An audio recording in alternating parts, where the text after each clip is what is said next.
Patron! Mais qui vous a dit d'entrer, vous? C'est votre émission préférée qui commence! Et arrêtez de gesticuler comme ça! Je suis tellement content de vous prévenir. Vous adorez cette émission. Oh, c'était pas gagné au début, hein. Pourquoi c'est gagné, là? Non. Vous voulez une médaille aussi? On est vendredi, il est 18h. Tout le monde adore l'hebdo. Tout le monde attend. C'est qui, tout le monde? Les auditeurs? Ah, c'est le principal. Alors mettez en route. Ah, vous m'avez fait peur. Allez, taisez-vous, lancez la musique. Allons-y.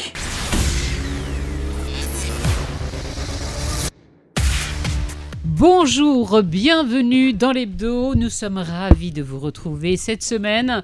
Eh bien, beaucoup de choses. Elle a été marquée cette semaine par une journée importante, un sujet qui fait toujours débat, le don d'organes. Force est de constater que malheureusement, les choses n'avancent pas, voire pas du tout chez nous, alors que de nombreuses vies pourraient être sauvées. Qu'en pensez-vous? Rimmel est allé vous sonder. Une femme qui se bat depuis des années sur le sujet est peut-être l'une des rares à tirer sans cesse la sonnette d'alarme. Elle a fait la tournée des médias cette semaine. Son nom, Amel Bourkia. Elle est chercheuse universitaire, professeure de néphrologie et présidente de l'association marocaine de lutte contre les maladies des reins. Elle nous rejoindra dans quelques instants.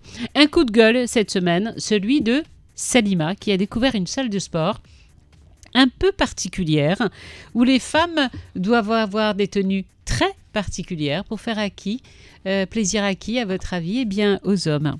Un coup de gueule, vous le verrez tout à l'heure. Un homme a fait la une également dans Le Monde cette fois-ci, cette semaine. Et la presse est unanime. Un prix plus que mérité, le sacre enfin, le Graal pour Karim Benzema.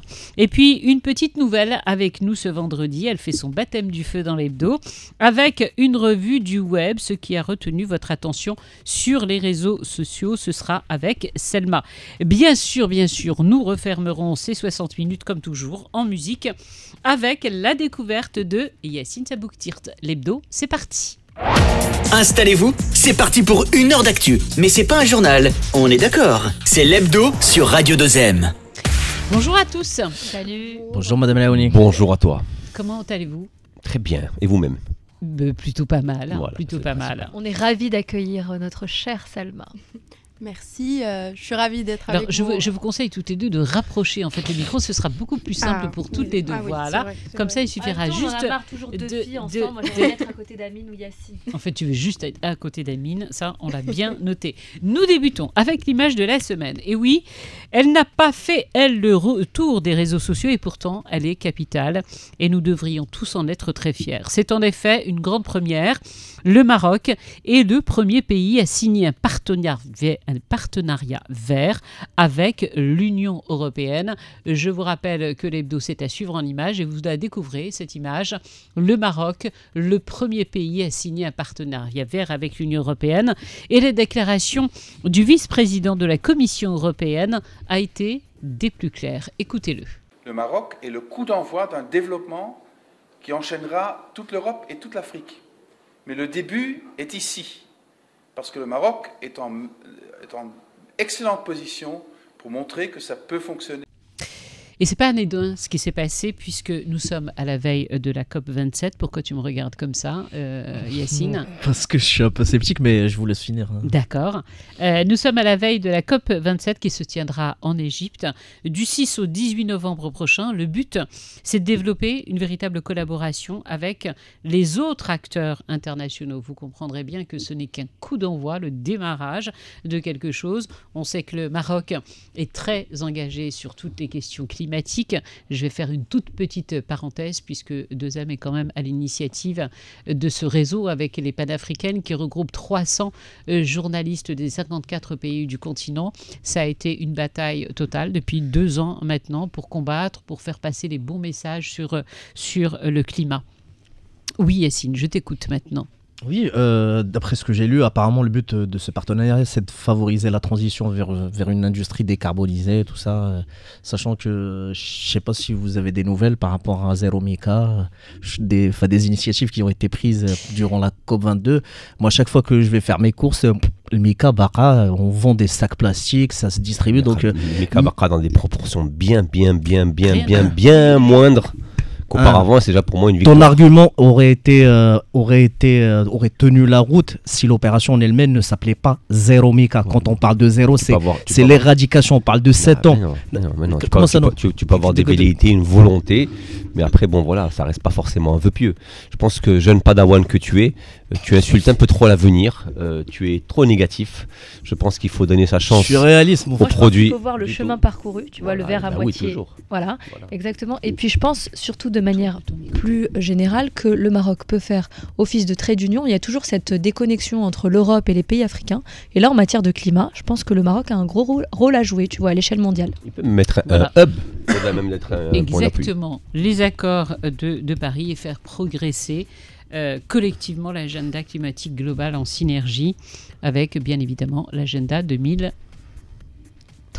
2030. Personne ne suit, ça me fait plaisir. Tu as parlé de COP27, donc voilà quoi. Les accords de l'agenda 2030 sur le développement durable. J'avais piscine ce matin, j'ai pas suivi. Oui, vous inquiétez pas parce que là, vous allez, on va beaucoup suivre le climat dans les semaines à venir. Allez, c'est le moment de faire entrer notre invité pour parler d'un sujet ô combien vital. Je vais lui demander de bien vouloir nous rejoindre. Je vous prie de bien vouloir accueillir le professeur Amel Bourqiya. L'invité.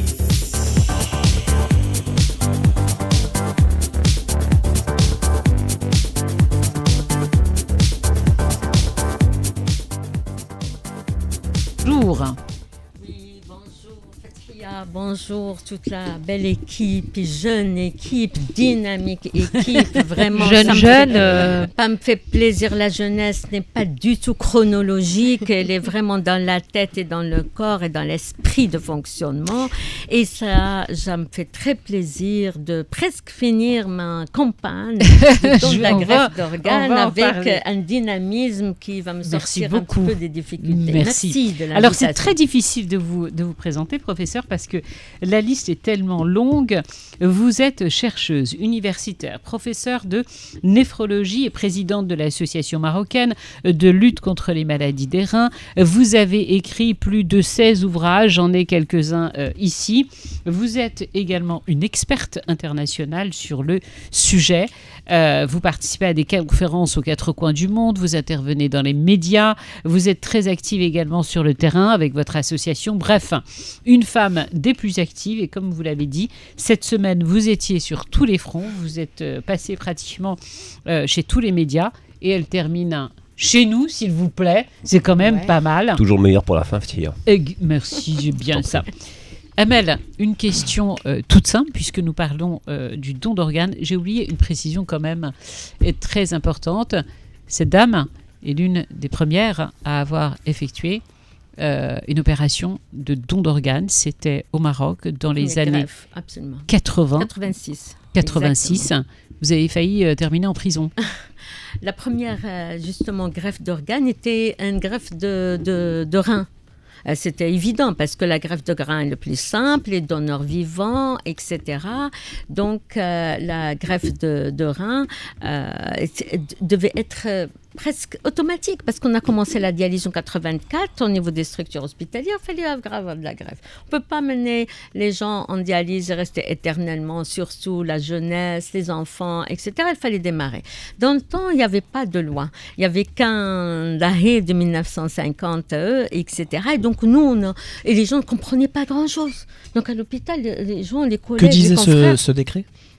Il réglementait, mais il réglementait de façon très simple, si vous voulez. Il ne donnait pas vraiment l'autorisation que devait faire le donneur vivant. Voilà, il n'y avait pas de notion en fait, très très claire. Absolument. Mais en fait, bon, pour la faire courte, parce qu'on n'aura pas le temps de rentrer trop dans les détails, professeur, ce qui vous est arrivé, cette greffe, difficile, vous ne pouviez pas la manquer, quoi. Ah oui, absolument. Si on avait manqué, heureusement qu'on n'avait pas manqué, parce qu'on nous a dit, ouais, vous n'avez pas le droit, vous pouvez t'emmener en prison. Et pourtant, le donneur était un jeune homme et la donneuse, qui était en assurance rénale, la donneuse, c'est sa sœur qui était toute là, avec toute la famille, qui était OK. Et puis, alhamdoulilah, on a passé tout ça, la peur et tout. Puis le monsieur est resté 25 ans, était un grand cadre dans un ministère. Alhamdoulilah. Moi, je peux avoir une première question. Quand on parle de don d'organes globalement, avant d'entrer dans les détails, je pense qu'il y a un seul prisme par lequel, je pense, l'ensemble des Marocains voient cet acte-là, qui est le prisme religieux. Donc j'aimerais juste que vous nous disiez... Ouais. On va y aller. C'est pas grave, t'as brûlé une étape, mais vas-y, parce pardon. que en fait... Commence avec ça. Parce que pour moi, pour moi, tout commence par ça. C'est vrai. C'est vrai parce que c'est aujourd'hui dans les débats qu'on a, parce que moi je trouve que c'est un débat salutaire, très honnêtement. Je pense que il y a la on va dire sur le volet religieux, on va expliquer à nos auditeurs. Amine a parfaitement raison, c'est ce qui revient, et Dieu sait que à plusieurs reprises nous avons traité le sujet où le religieux s'oppose. Justement, c'est de dire que le corps humain est inviolable. Je vais prendre des phrases, je me suis permise, tu vas pouvoir rebondir, mais je vais donner la phrase clairement pour pas qu'il y ait d'ambiguïté, puisqu'il y a eu déjà de nombreuses réactions de nos éditeurs sur le sujet, donc qu'on soit clair. Nous avions dit sur notre antenne peut-être des mots qui n'étaient pas appropriés. Le corps humain, nous disent-ils, est inviolable, mort ou vivant, il appartient à Dieu et nul ne peut le mutiler en prélevant sur lui des organes. Je dis cette phrase clairement qui s'adresse à un auditeur qui nous a dit que nous n'avions pas mis les mots appropriés, donc les voici. Ça, c'est l'auditeur qui le dit. Il n'est pas seul, hein. Il n'est pas seul. Non, on a le droit de penser ce qu'on veut. Nul ne peut le mutiler en prélevant sur lui des organes. Sur le plan religieux, je crois que personne, quel qu'il soit, alim, fqih, quel qu'il soit, libre à icône, encore moins des auditeurs. Moi, j'ai le droit de penser ce que je veux. Et c'est la même chose sur des sujets. Mais on n'a pas le droit de donner des fatwas, de parler de la religion alors qu'on n'a rien. On n'a absolument rien du tout. Parce que moi, je vais faire court et faire le parcours. Comment c'est arrivé? Ça, c'est ce qu'on appelle jtihad, awalan, parce que elle n'existait pas. C'est pas cela, au siam, etc. Et pour laquelle les gens continuent à les demander. Malheureusement, personne ne demande. Les majalis ilmiya, ils sont tous là. Après, on a travaillé avec eux, je les remercie, je leur fais un petit coucou, c'est vraiment très gentil, ils sont là. Personne ne vient leur demander parce que personne ne veut savoir. Il veut juste papoter, rester chez lui et dire ses phrases. 2, les gens ont travaillé depuis les années 51 parce que l'Arabie Saoudite commençait la greffe de cornée, qui n'est pas un organe. Qu'on appelle le tissu de la cornée n'est pas un organe. Donc on ne mélange pas avec le reste parce qu'on peut la prélever même après la mort, contrairement aux organes vitaux qu'on ne peut pas prélever une fois les personnes décédées. 2, donc on a commencé, il y a de nombreuses fatwas. Chaque fois qu'il y a un événement nouveau, il y a même la mort cérébrale, il y a le cochon, il y a tout ce qu'on veut faire, il y a tout, le donneur vivant, puis venu le donneur en état de mort encéphalique, etc. Donc, qu'est-ce que c'est fatwa? Ces gens ont travaillé, ça s'appelle Majlis al-Ilmi al-A'la, qui regroupe tous les pays musulmans. Quand il regroupe tous les pays musulmans, ce sont des gens que chaque État musulman a délégué pour discuter, travailler. Ils font des fatwas. Après, les fatwas sont relayés, bien sûr, sur le majlis national. Mais qu'est-ce que vous leur répondez, Amel, quand non, vous avez quelqu'un... à leur donner mais on n'aura pas le temps, malheureusement. Non, je ne peux pas répondre. Il y a des gens, j'essaie de dire ça, c'est un peu long, c'est pas long du tout, ça. J'arrive à la fin. C'est-à-dire que ces gens-là, c'est pas des gens, on dit ce qu'ils pensent. On ne peut pas dire des choses dans ce qu'on pense dans la religion. Ils ont travaillé, ils ont fait un consensus et après sur Majlis al-Ilmi national, Majlis al-Ilmi iqlimia, et c'est tout, c'est fini. C'est-à-dire, moi, je peux ne pas être d'accord, ne rien faire, mais je n'ai pas le droit de donner un avis à la religion concernant le don. Personne, sauf si on a travaillé, et tout le monde, c'est un consensus. Le jtihad, c'est un consensus. Donc, l'autorisation, ce qu'il dit. Et puis, une petite anecdote, il doit aller tout complet. Les gens, on n'a pas le droit de le mutiler, on n'a pas le droit de l'amputer. Et pourtant, on ampute des jambes. On n'a pas le droit de l'enlever. On enlève des rats, on enlève des morceaux de foie, on enlève des intestins, on enlève un estomac, on enlève des tas de choses de l'être. De que faire de ces gens-là? Parce qu'ils ne sont plus complets, il faut les jeter. Parce qu'il n'y a rien. Si on suit ce raisonnement, moi je ne comprends pas, et qu'il nous donne une solution. Parce que d'abord, c'est très simple de papoter et de ne rien donner. Ça, c'est la chose la plus facile. Deuxième chose, on a fait beaucoup d'études de perception. Donc, ce que pensent les Marocains, tous ceux qui ne veulent rien faire, restent chez eux, ils disent haram. Ceux qui ont envie de savoir si c'est haram ou halal, ils n'ont qu'à aller le demander au fuqaha, au majalis al-ilmiya. Ils n'ont qu'à aller s'informer sur la loi et on nous faire finir un pays musulman. Et donc, toute loi, elle est en parallèle, en parfaite adaptation avec Sharia. Vous venez de dire ce qu'en pensent les Marocains. Je vous demande justement de suivre le sujet que nous a préparé préparer Rimel sur le don d'Ograne, puisqu'elle est allée à la rencontre de plusieurs Marocains. La Walkwoman. Lundi dernier, le monde célébrait la journée mondiale du don d'organes et de la greffe. La célébration de cette journée nous permet de sensibiliser davantage à cet acte de générosité et de solidarité qui sauve des vies, d'autant plus que le Maroc accuse toujours un énorme retard dans ce domaine. Et pour parler chiffres, le Maroc compte actuellement près de 34 000 patients sous dialyse qui espèrent un jour être transplantés. Une simple analyse des chiffres actuels, on compte 610 transplantations rénales depuis 36 ans et près de 1200 donneurs potentiels inscrits sur le registre du don. Ce qui nous permet de comprendre qu'ils ne traduisent ni le niveau médical du Maroc, ni la générosité des Marocains avec un besoin sans cesse en augmentation. Et en parlant de générosité, j'étais curieuse de savoir si nos Marocains peuvent donner un rein ou pas à un ami dans le besoin. C'est la raison pour laquelle je suis allée sur le terrain et vous allez voir, les avis sont partagés. On écoute.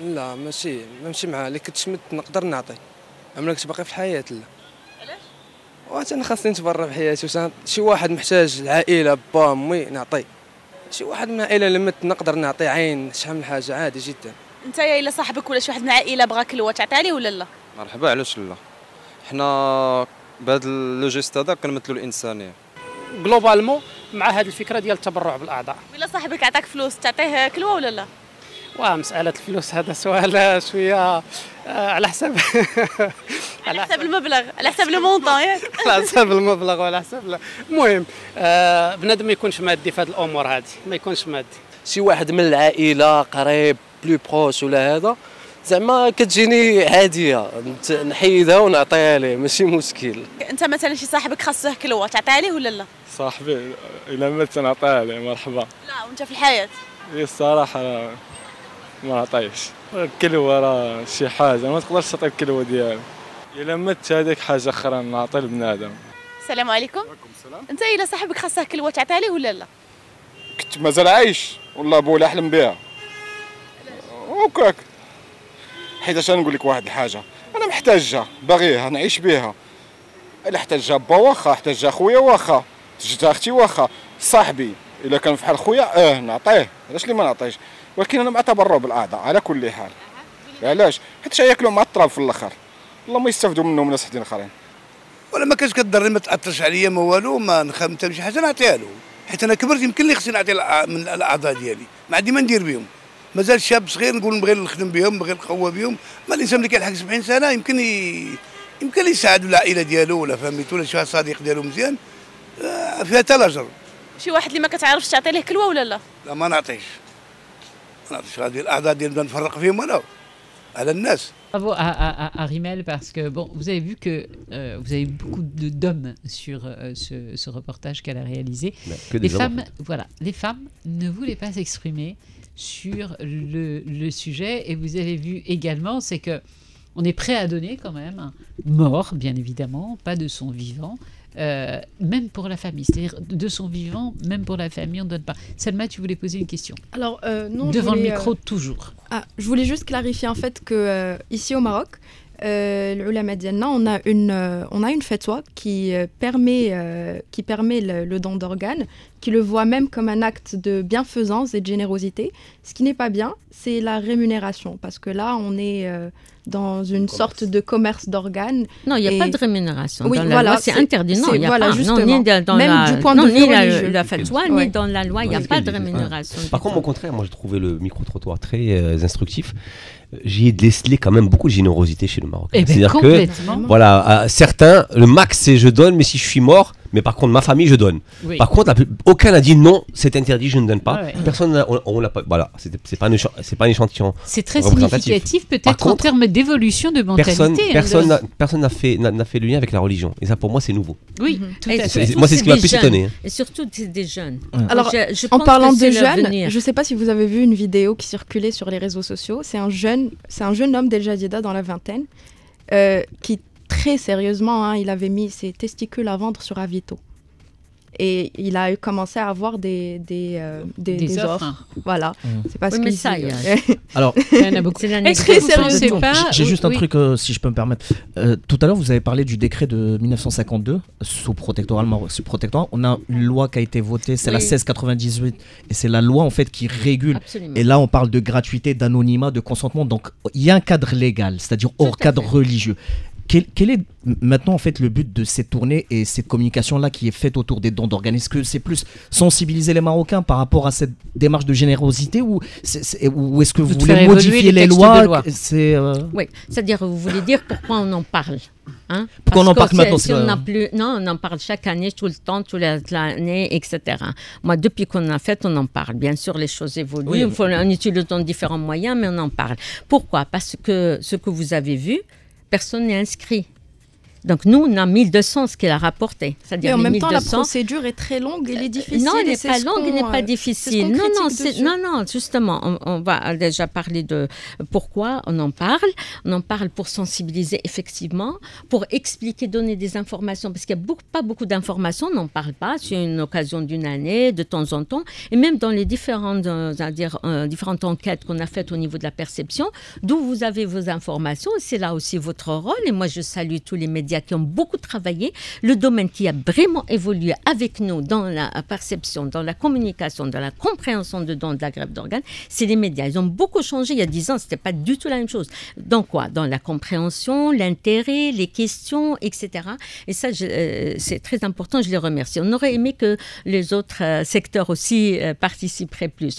Donc, là, pour essayer d'expliquer, pour rassurer, parce qu'en dehors pour donner l'information, non seulement concernant la loi, que les gens, parce que dans tout ça, on a trouvé que les gens ignorent la loi, ignorent aussi la démarche qui est très explicite dans la loi, et on ignore toutes ces fatwas dont je viens de parler, c'est-à-dire quelle est la position qu'il doit donner, qui doit leur transmettre la vraie information. Tout ça, c'est très, très important. En faisant ça, nous, avec le temps et avec toute cette expérience durant tant d'années, on a demandé cette année une seule chose qui peut nous sauver, qui peut donner la chance aux Marocains d'être traités par le don et par une transplantation, c'est le changement de la loi. La simplification?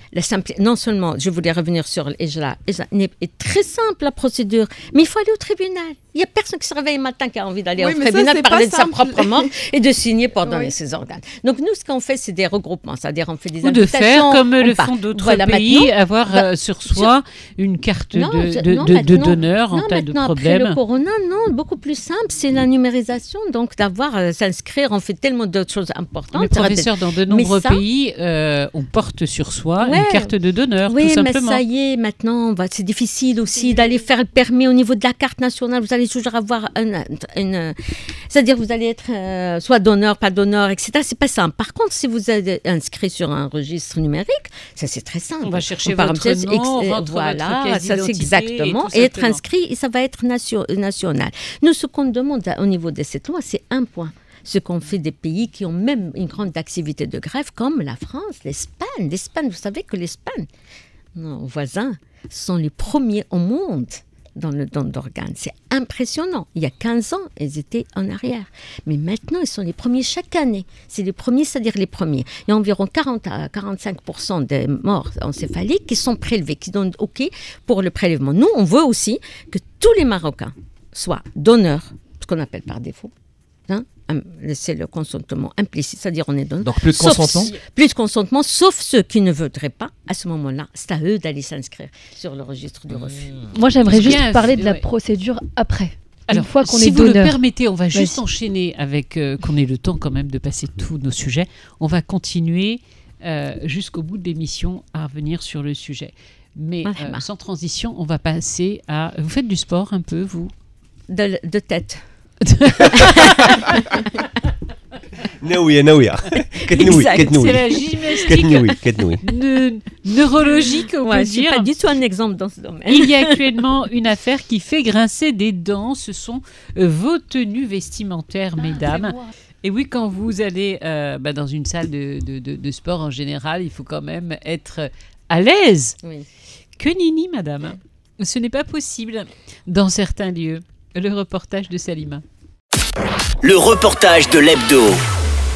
Bon, on rigole, mais c'est pas drôle. Hein. Non. Franchement, coup de gueule cette semaine. Donc, c'est l'histoire d'une jeune femme qui s'appelle Wiem. Elle a 19 ans. Elle est comme chez elle dans cette salle de sport où elle s'entraîne quasi quotidiennement depuis plus de 7 ans. Tout se passait très bien jusqu'au jour où une situation l'a mise très mal à l'aise. C'était il y a environ un mois. Wiem se rend comme tous les jours dans cette salle de sport et voilà ce qu'elle me raconte. Ce jour-là, j'ai mis une brassière non décolletée, me précise-t-elle parce que c'est important. Le coach est venu me voir et m'a demandé de me changer en me tirant par le bras. Le coach est allé voir la direction. La direction a elle aussi cautionné le comportement du coach. Bref, c'est terrible. Suis-je objective, Salima Benabou? Moi, maintenant, au moment où je vous parle, je ne sais pas trop, mais c'est difficile de garder son objectivité dans ces conditions.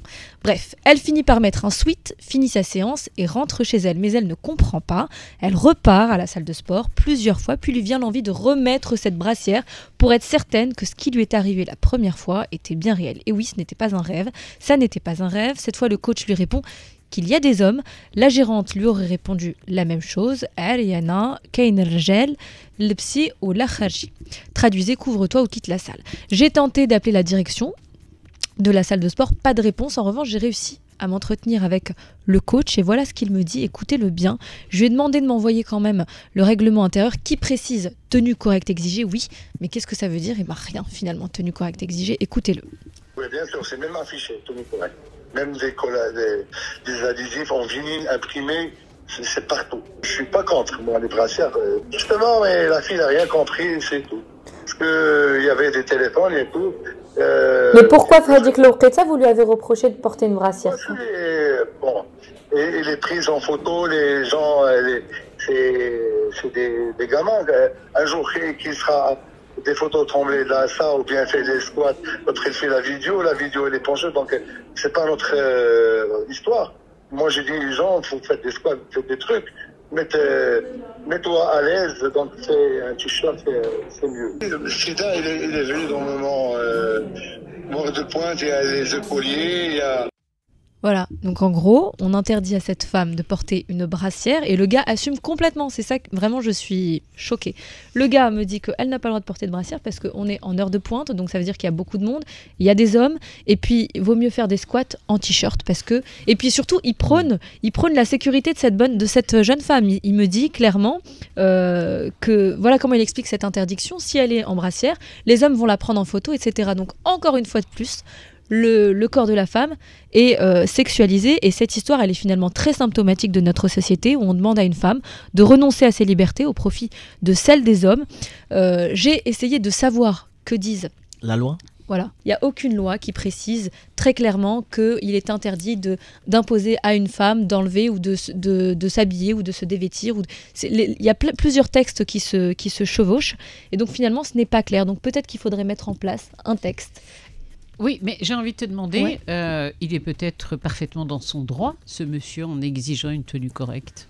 Est-ce que c'est légal ou pas légal? C'est légal. C'est quoi une tenue légale? C'est comme le bon père de famille. Ce mec-là, c'est l'équivalent des mecs qui te disent ouais, elle s'est fait violer parce qu'elle était mal habillée, bien sûr.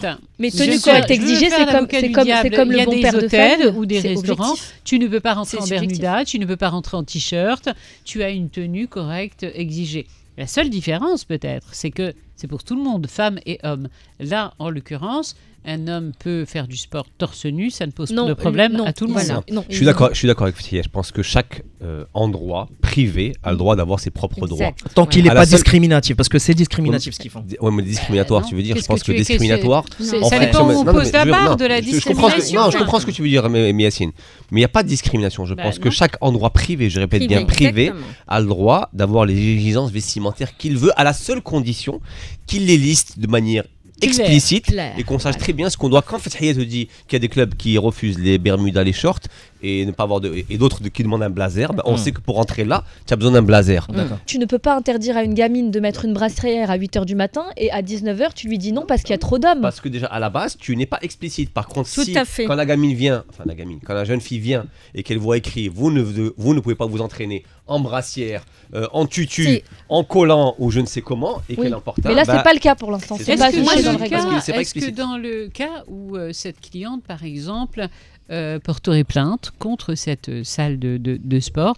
Qu'en est-il? Que dit, je sais pas, est-ce que tu as essayé de joindre un avocat, une avocate? Non, c'est même pas la peine. Moi, Alors, je justement. rejoins ce que vient de dire Amine, c'est-à-dire que le départ, c'est un contrat. C'est un contrat entre la salle ou à n'importe quel endroit privé et le client. Le client, le problème, c'est que nous avons, on signe des choses sans vraiment clauses, le comprendre. Tenue correcte, il peut imaginer ce qu'il veut dans sa tenue correcte. Et vous avez accepté. Pourquoi il ne détaille pas? C'est pour avoir le plus de clients. Après, quand il y a un souci, il gère ça de manière vraiment arbitraire. Pour lui, c'est pas correct. Mais c'est pas explicite. Par exemple, au départ. Mais alors parlons d'un autre problème. Alors le sexisme dans les salles de sport. Est-ce qu'une nana peut s'entraîner dans une salle de sport sans qu'elle se fasse mater par 10 hommes en train de pousser 20 ou 30 kilos? Oui, Selma. Moi, ce qui me choque le plus, c'est quand il dit oui, on est en heure de pointe et il y aura des hommes qui vont la prendre en photo. C'est ça. Donc déjà, la prendre dans n'importe Mais c'est la raison. Voilà, c'est la raison qu'évoque en fait on lui fait porter ce monsieur qui est choquante. son propre fardeau, sa propre agression. Moi, personnellement, en fait, la tenue correcte exigée pour tous ça ne me me choque choque pas. Non. Voilà.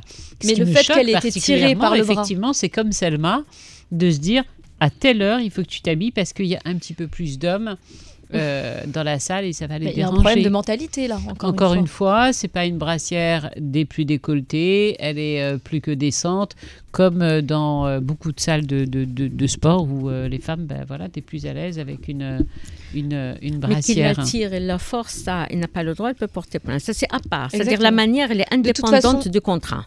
William s'est désabonné et puis je vous invite à aller regarder les commentaires sur la page Konimara. Donc c'est une page qui a relié cette affaire. Voilà, exactement.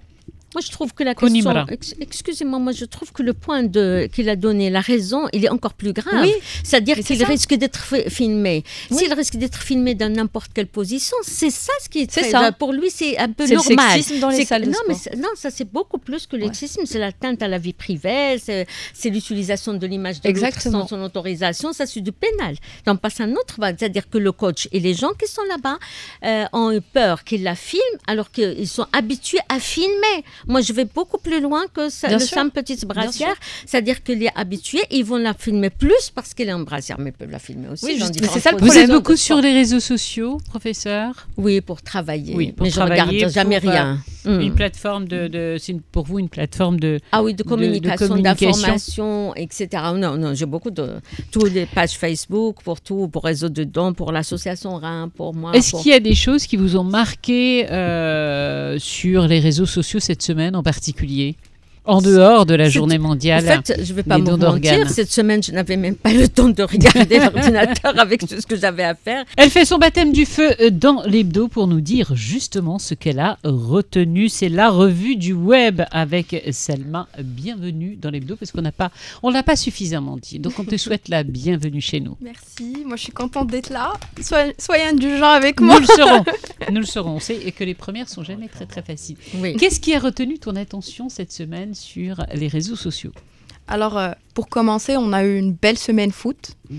Donc, avec la cérémonie de remise du Ballon d'Or, on a Benzema qui a remporté la distinction la plus convoitée du monde du foot.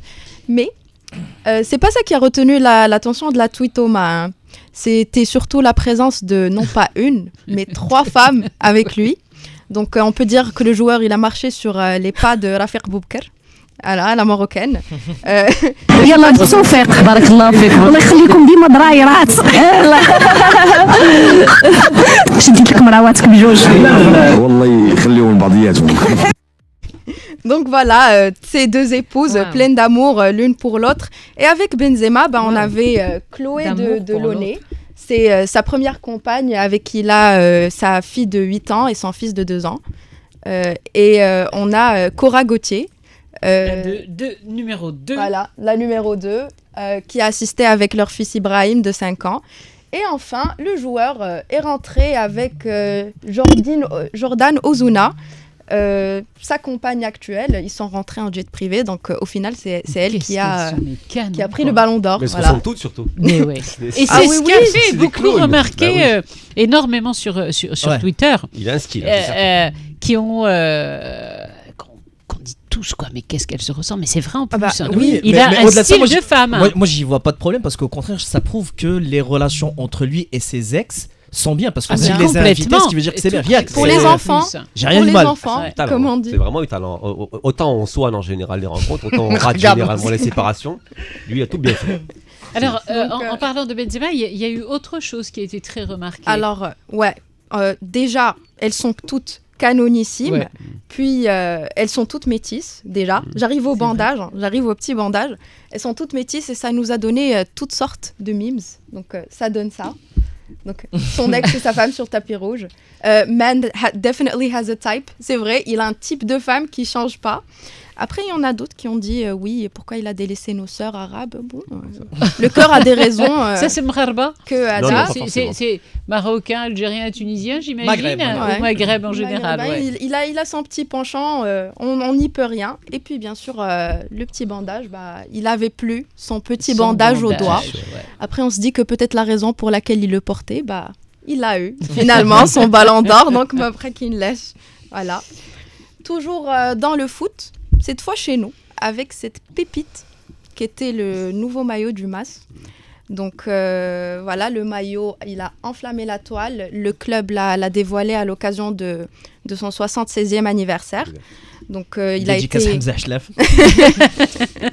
il a été relayé en masse et comme témoignent les chiffres sur la page du club. En plus des supporters qui ont adoré, on a eu toutes sortes de commentaires positifs, comme celui de Mohamed Amour, le directeur de beIN News. Voilà. Et bien sûr, quelques commentaires de nos voisins, petit clin d'œil à eux, qui se sont quand même acharnés à acclamer la paternité d'Uzlige. Et puis on se dit, voilà, on a tout joliment d'Uzlige sur du noir et du jaune. Donc qui de mieux en fait que le maillot que l'équipe Fassi pour le porter, parce qu'au final, cet art, c'est le leur. Salut le foot. On va passer à une semaine politique qui était très full. Bien sûr, on a un député qui aurait dû être hors jeu, mais qui a fini sur le banc du Parlement. Donc, le Parlement qui prend décidément très au sérieux la réinsertion des anciens détenus. Vous vous demandez de quoi je parle, sûrement. On a suivi l'affaire. Elle est assez invraisemblable. Voilà, l'affaire, elle a réveillé la colère des internautes. Je vous rappelle les faits rapidement en 2 mots. Le monsieur, dont je tairai le nom, a été arrêté le 5 octobre dernier, 2021, en flagrant délit de corruption. Il a quand même participé aux élections du 8 octobre 2021. Pardon. Donc, et la dernière actu en date, c'est qu'il y a 2 semaines, il est sorti de prison et il a pu gagner son siège. Regagner en fait son siège. Il a fait un petit tour, il est revenu quoi. Il est revenu, comme si son siège était tout au chaud. Mais est-ce qu'il était condamné? Oui. Oui. Il a fait 1 an de prison. 1 an de prison, flagrant délit de corruption. Du coup, il n'y a pas cette histoire-là d'immunité parlementaire? Ça joue pas dans l'histoire? C'est pour ça qu'il est revenu? Enfin, non. Franchement, là, je veux bien me demander à quel point l'immunité parlementaire, c'est bon pour nous. En tout cas, ça a bien enflammé énormément de réactions depuis plusieurs jours. Exactement, on a eu énormément de publications, non seulement sur les médias, qui n'ont pas raté ce retour, mais les internautes aussi, qui se sont dit, voilà, c'est quand même la corruption, c'est quand même un fléau qui est combattu jusqu'au plus haut sommet de l'État. Et on a là, voilà, quelqu'un qui ça pose la question, est-ce que quelqu'un qui a été condamné, est-ce que définitivement il sera condamné? Ça, c'est un point très important dans le droit de l'homme. C'est-à-dire si la justice a jugé qu'il a purgé sa peine, je ne sais pas, je ne connais pas du tout ce dossier, moi je parle en général, et qu'après... Est-ce qu'on va définitivement qu'il soit un joueur XY, on n'aurait pas fait la même chose pour un joueur. Peut-être qu'il a fait une erreur. Moi, je ne sais pas du tout qu'après, il y a une réinsertion. Vous avez dit peut-être pour la réinsertion. Effectivement. Pour moi, c'est un grand droit de l'homme. Il y a beaucoup de gens qui ont milité pour ça. Ouais. Autre sujet ouais. Alors, si vous voulez, on peut revoir un petit peu les commentaires. Il y en a... Bon, le deuxième... c'est pas grave. Voilà, ça, celui-là, pour moi, c'était le meilleur. Ça veut dire qu'il va faire des masterclass aux autres pour pas aller en prison. Voilà ce que j'ai vécu et tout. Alors, je ne sais pas si j'ai raté les chiffres. Je savais qu'on a un manque d'enseignants, infirmiers, médecins, mais je ne savais pas qu'on avait un manque de députés. Et puis, décidément, oui, parce qu'il y en avait 234 qui étaient absents au Parlement pour le vote d'adoption de la charte de l'investissement. C'était un mardi. c'était même pas Zamal Jamoua, Ngouloum Chaousla, où ils sont pas revenus. Donc ça aussi, les internautes l'ont pas raté, l'hémicycle était vide. Et beaucoup se sont interrogés sur le motif de cette absence. C'était quand même les 2/3 de la chambre basse. Donc voilà, on a énormément de publications sur pourquoi, est-ce qu'il y a des sanctions, etc. Voilà. Et là où là peut-être Rdbanin, parce qu'ils n'ont plus les retraites. J'aime bien ce côté sarcastique. Bon, يخلصوا CNSS comme tout le monde, mais يكون غير الخير. Voilà, mais يكون غير الخير. Voilà, j'ai bravo, une première, franchement. Très bien. Tu nous as parlé de Benzema, on va enchaîner avec Benzema, revenir sur cette consécration. Et une fois n'est pas coutume. Pour une fois, pour une seule fois. Elle a fait l'unanimité. Elle fait l'unanimité, il n'y a rien, ça joue. Jingle. Il n'y a rien, ça joue. Amine, sur le terrain. Bon alors cette semaine, les amis, les amoureux du sport, de tous les sports en fait, se sont réveillés avec une fièvre particulière le lundi matin avec une seule question qui revenait comme une litanie. À quelle heure allait-on remettre le ballon d'or ce soir? En fait, dans les taxis, les cafés, pendant la pause tige de 10h et partout sur les réseaux sociaux, on s'était presque donné le mot pour mettre de côté les sujets du moment qui fâchent. La nouvelle hausse du prix des carburants, par exemple, dont personne n'a parlé, ou encore l'inflation galopante qui n'en finit pas. En fait, toutes ces thématiques qui pourrissent et nourrissent habituellement la pire journée de notre semaine, donc lundi, ont été occultées jusqu'à 21h et l'annonce enfin du gagnant de cette édition. Des moments forts et intenses que je vous propose de revoir ici. Bon, le vainqueur du Ballon d'Or 2022, et je suis ravi de cette récompense. Estoy muy contento de que la he conseguido. Benzema.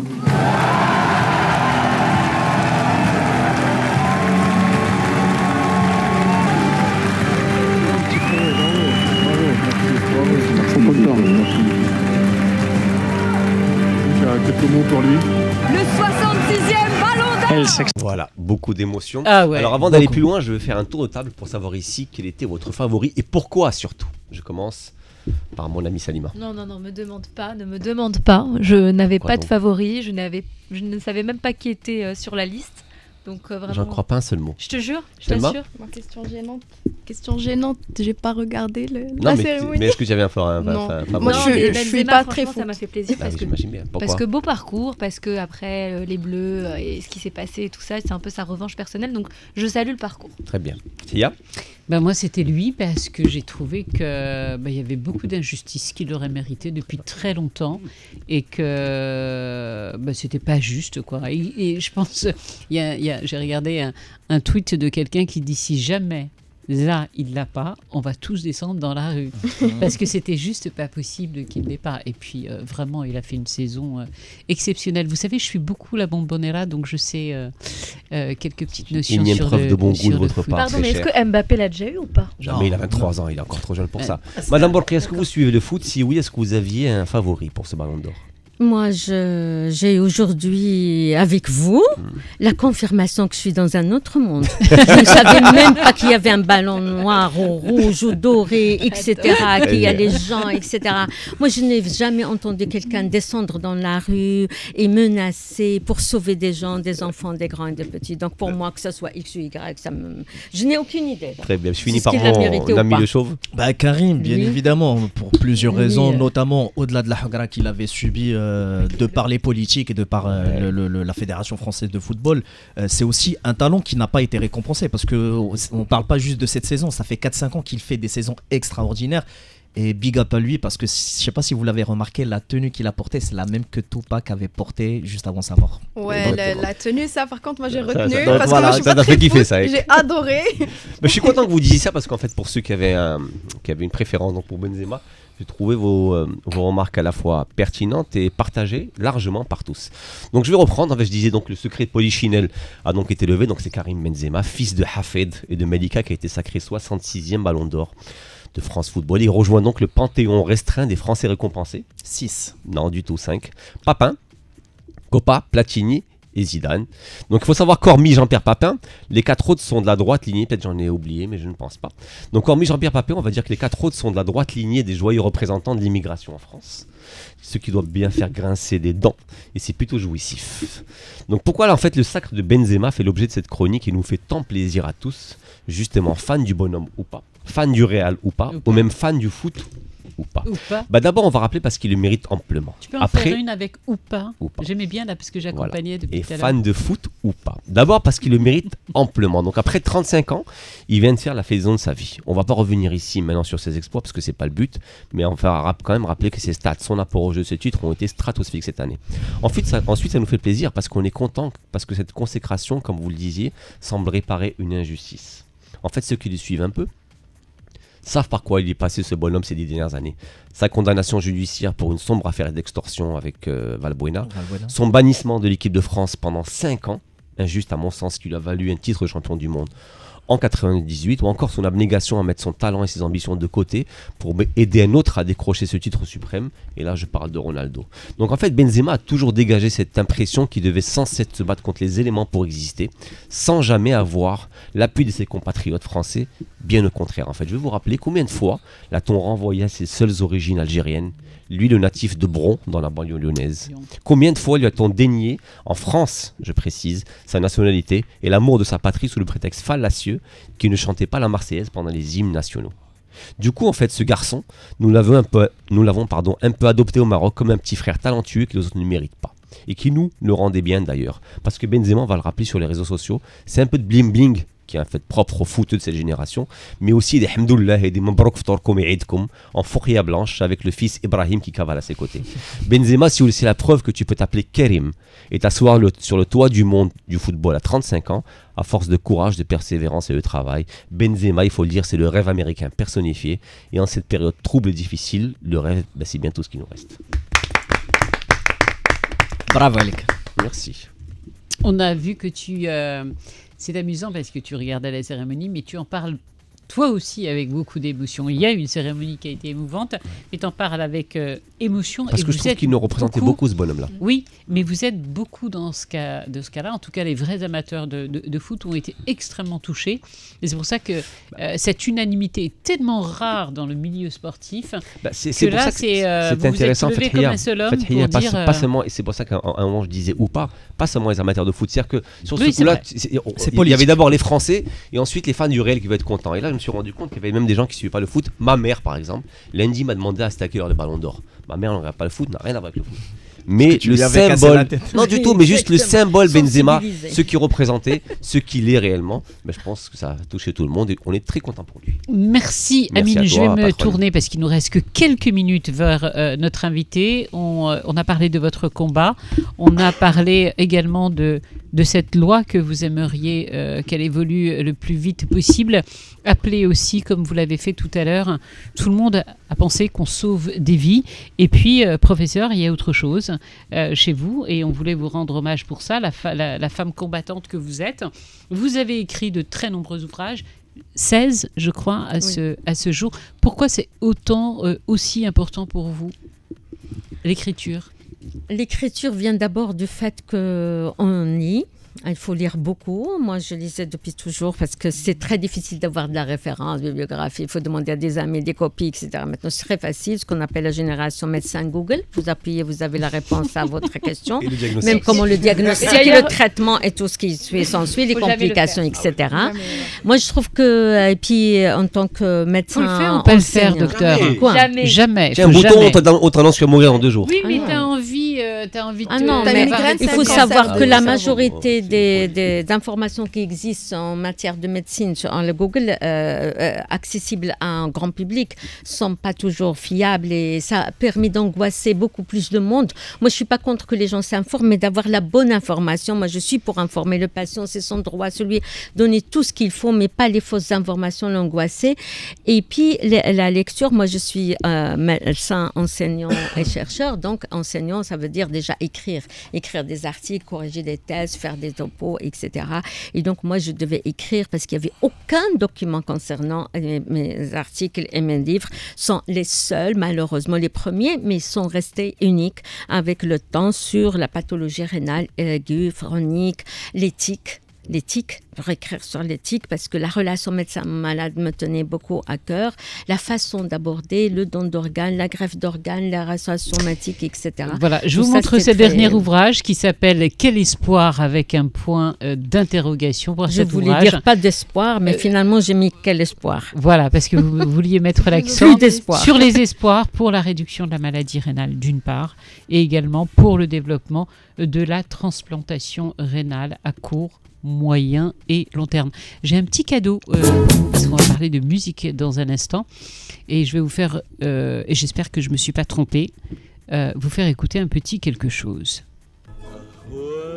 واتمنى لو انساك وانسى روحي وياك وان ضاعت يبقى فداك لو تنساني وانساك وتريني بنسى جفاك واشتاق لعذابي C'est magnifique, merci beaucoup. والقد Donc non, vous n'êtes pas trompé, au contraire. ارجع تاني في لقاك الدنيا تجيني معاك. Non, en fait, je faisais signe pour qu'on lui ouvre les micros parce qu'elle était en train de chanter. Une dernière phrase, un message que vous auriez envie de transmettre. Vous avez précisément 1 minute, pas plus, s'il vous Dans plaît, le professeur. message, d'abord, il va à toute cette sympathique, jeune équipe et dynamique équipe. Merci pour l'intérêt. J'espère que la prochaine fois, avec Salma, on aura encore des rencontres. Vraiment, je lui souhaite beaucoup de succès. Je suis sûre qu'il va rapidement s'intégrer dans cette équipe qui est vraiment qui nous implique tous. Je voulais un petit mot lier un petit peu tout ce qu'on a dit sur le sportif et le gain, etc. Moi, j'ai toujours trouvé que ces gens-là, on leur donne beaucoup en humanisme, en sentiment, et ils ne rendent pas beaucoup en humanité. Par exemple, on nous expose toutes ces femmes, ces ex, etc. Mais personne ne s'engage dans une cause humanitaire, quelle qu'elle soit. Et ça, je le trouve très triste. Et on doit nous mobiliser, sensibiliser. Le don d'organes, c'est très simple. Tous, on peut en avoir besoin. Un comprimé peut détruire un foie sans jamais le savoir.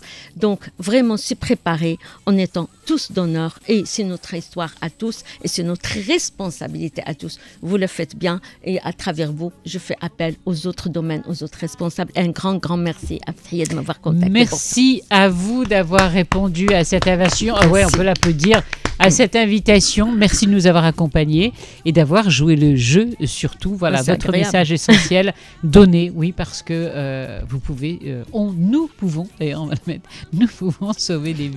Je vais le frapper. Non, je te jure, j'ai pensé juste à Enrico Macias quand il a dit donner. Donnez. Donnez. Dieu vous le rendra. Dieu vous le rendra. Merci à vous tous de nous avoir suivis. On se retrouve. Alors, on regarde là-bas, Amel, et on dit au revoir. Salut. À la Au semaine revoir. prochaine. Merci encore. Vivre avec vous.